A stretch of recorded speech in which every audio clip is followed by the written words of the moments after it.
The elevator door slid open, and a burst of laughter hit before Elias Mercer even stepped fully into the boardroom. "Wait," Trevor said, grinning as he pointed toward Elias's sleeves. "Are those frayed cuffs?" Another executive leaned back in his chair. "No way. That suit looks older than the company itself." The room erupted again. Elias adjusted the button on his worn charcoal jacket and walked forward without reacting. Rainwater still clung to his shoulders from outside, but his expression never changed. Around the massive glass table sat some of the richest executives in Manhattan, dressed in tailored Italian suits and watches worth more than most people's annual salaries. And every single one of them was staring at him like he didn't belong there. Victor Lang, chairman of the board, slowly removed his glasses and smirked. "Mr. Mercer, was there some kind of mistake downstairs? This meeting is for executive candidates only." More laughter. Elias calmly pulled out a chair near the far end of the table. "Then I'm exactly where I'm supposed to be." But Trevor whispered loudly enough for everyone to hear, "Somebody get this guy a donation bin." Even Denise Cole laughed at that one. The assistant near the projector looked uncomfortable. She kept glancing at Elias like she recognized him, but stayed quiet. Victor folded his hands. "Well, since you're already here, sit tight and try not to touch anything expensive." Elias nodded once. "Of course." The meeting resumed, but the mockery didn't stop. Marcus Reed, the CFO, slid a bottle of water down the table toward Elias. "Careful. Don't spill that on the upholstery. Those chairs cost more than your entire wardrobe." Trevor nearly choked laughing. Elias unscrewed the cap slowly. "I'll be careful." The calmness in his voice irritated them more than anger would have. Victor tapped the table. "As everyone knows, we're here to select the next CEO after Richard Hale's retirement. We need leadership that reflects excellence, sophistication, and confidence." His eyes drifted toward Elias again. "Presentation matters." Denise smirked. "Especially in this company." Elias quietly studied each of them. He noticed Victor constantly checking his phone under the table. Marcus avoided eye contact whenever finances were mentioned. Trevor laughed half a second too hard at every joke like he was desperate for approval. Predators hiding behind polished smiles. Victor finally looked toward Elias directly. "So, Mr. Mercer, what exactly qualifies you for this position?" Trevor interrupted before Elias could answer. "Clearly not fashion." Another wave of laughter exploded. Elias leaned back slightly. "I understand this company posted record losses in the Singapore division last quarter." The laughter stopped. Marcus blinked. "Excuse me?" "The Singapore expansion," Elias repeated calmly. "Operating costs increased 18% while employee salaries were frozen." "Interesting strategy." Marcus straightened immediately. "Those numbers aren't public." Elias took a sip of water. "No, they aren't." The room grew quieter. Victor quickly jumped in. "Financial complexities are above the understanding of most outsiders." "Are they?" Elias asked. Denise crossed her arms. "You seem very confident for someone wearing a thrift store blazer." Elias looked down at his jacket briefly. "And yet this jacket seems to be distracting everyone in the room." Trevor scoffed. "Because it looks terrible." "No," Elias replied softly. "Because appearances are the only language some people understand." That landed harder than anyone expected. Victor's smile faded for the first time. The assistant near the projector suddenly entered again carrying a tablet. She stopped beside Elias nervously. "Sir," she whispered carefully, "the documents you requested are ready." The room froze. "Sir?" Trevor frowned immediately. "Requested by who?" The assistant looked confused. "Mr. Mercer." Victor laughed awkwardly. "You're taking orders from him now?" The assistant swallowed hard. I thought everyone knew." "Knew what?" Marcus snapped. She looked at Elias uncertainly. Elias gave a small nod. "It's all right."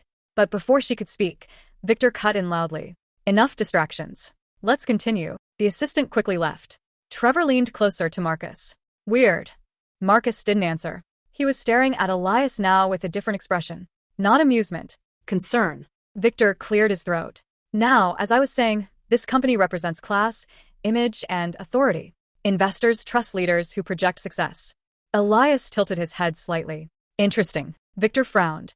"What's interesting?" "That you confuse wealth with competence." Denise laughed dryly. "And you confuse confidence with delusion." Elias smiled faintly for the first time. "No," he said quietly. "I learned a long time ago that the loudest people in the room are usually hiding the most." Marcus suddenly slammed his pen down. "All right, enough. Who exactly are you?" Silence spread across the boardroom. Elias met his eyes calmly. "Someone who's been watching this company for a very long time." Trevor rolled his eyes. "What does that even mean?" "It means," Elias replied, "that I know about the offshore accounts." Marcus went pale instantly. Victor turned sharply toward him. What offshore accounts? Marcus forced a laugh. This guy's bluffing. Elias ignored him. I also know about the consulting payments routed through Blackwater Holdings. Now, even Denise stopped smiling. Victor's voice hardened. How do you know that name? Elias slowly placed the water bottle down. Because I authorized the audit. The temperature in the room seemed to drop. Trevor looked between everyone nervously. Okay, seriously, what is happening? Victor stood abruptly. I think this meeting is over. No, Elias said calmly. Now it's beginning. Victor pointed toward the door. You are completely out of line. And you approved fraudulent contracts for 3 years. Elias replied immediately. Marcus stood up too. That's a lie. Elias looked directly at him. Should I display the transaction records now, or would you prefer I start with the Cayman transfers? Marcus's face strained of color. Trevor's confidence finally cracked. Victor. Victor slammed both hands on the table. Security. But nobody moved. The assistant outside the room looked in nervously, then stepped aside as 2 security officers entered. Victor pointed at Elias immediately. Remove him. Neither guard moved. Instead, one of them walked toward Victor. Mr. Lang, the guard said carefully, we were given different instructions. Victor blinked. By who? At that exact moment, every screen in the boardroom flickered to life. The company logo disappeared. A single document replaced it. Majority shareholder authorization. Underneath it appeared one name. Elias Mercer, 51% ownership. The room went dead silent. Trevor's mouth slowly fell open. Denise stared at the screen like her brain refused to process it. Marcus nearly stumbled backward into his chair. Victor looked frozen. That's impossible, he whispered. Elias finally stood. No, he said calmly. What's impossible is how long you believe nobody was watching. The screens shifted again. Legal documents appeared one after another, each stamped with approval signatures. Marcus grabbed the edge of the table. Richard Hale owned the majority shares. He did, Elias replied. Until 6 months ago. Victor's voice cracked slightly. Richard transferred control to you? Elias nodded once. The silence became unbearable. Trevor looked completely lost now. Why would he do that? Because Richard built this company with me, Elias answered. And unlike all of you, he still remembered what this company used to stand for. Denise folded her arms tightly. If you own this company the whole time, why come and dress like? She stopped herself. Like what? Elias asked. Nobody answered. He looked around the room slowly. Poor, he finished for her. Embarrassing? Disposable. Trevor looked down immediately. Elias walked toward the giant windows overlooking the city. 27 years ago, Richard Hale and I started this company in a rented storage unit with 2 folding chairs and 1 borrowed computer. This suit, he brushed his sleeve lightly, was the only one I could afford back then. Victor tried regaining control. You expect us to believe a billionaire walks around dressed like this? Elias turned calmly. That question explains exactly why none of you deserve to lead this company. Marcus suddenly spoke up desperately. Look, whatever misunderstanding happened here, we can resolve it privately. Elias laughed softly for the first time. Privately? The screens changed again. Bank transfers. Hidden accounts. Executive bonuses approved during mass layoffs. Denise's face lost all color. You fired 300 employees last winter, Elias said, staring directly at her. Then spent $2 million on a branding gala celebrating corporate compassion. Denise swallowed hard. That was a strategic campaign. No, Elias replied coldly. It was performance. Trevor stepped back from the table. I didn't know about any of this. Elias looked at him. You sold internal employee data to competitors for stock options. Trevor's eyes widened instantly. How did you? You were careless. Victor suddenly slammed his fist against the table. Enough. The room jumped. Victor pointed aggressively toward Elias. You think sitting in that chair makes you powerful? Elias walked slowly toward the head seat at the center of the table. No, he said quietly. Power is knowing exactly who people are when they think nobody important is watching. Then he sat down. The same chair they mocked him for approaching earlier. Now nobody dared speak. Victor's breathing became uneven. You can't destroy this board overnight. I'm not destroying it, Elias replied. You already did that yourselves. One of the security guards stepped forward holding several folders. Elias opened the first one. Marcus Reed, he said calmly. Effective immediately. Your position is terminated pending criminal investigation. Marcus's lips trembled. Please listen. I can explain. You stole pension funds during company downsizing. Marcus collapsed back into his chair. Elias opened another folder. Denise Cole. Your internal communications mocking lower-income applicants have already been forwarded to every major shareholder. Denise looked horrified. You leaked private emails? No, Elias corrected. I exposed hypocrisy. Her voice cracked. This will ruin me. Elias didn't blink. You ruined yourself the moment you started treating human beings like accessories. Trevor looked like he might faint.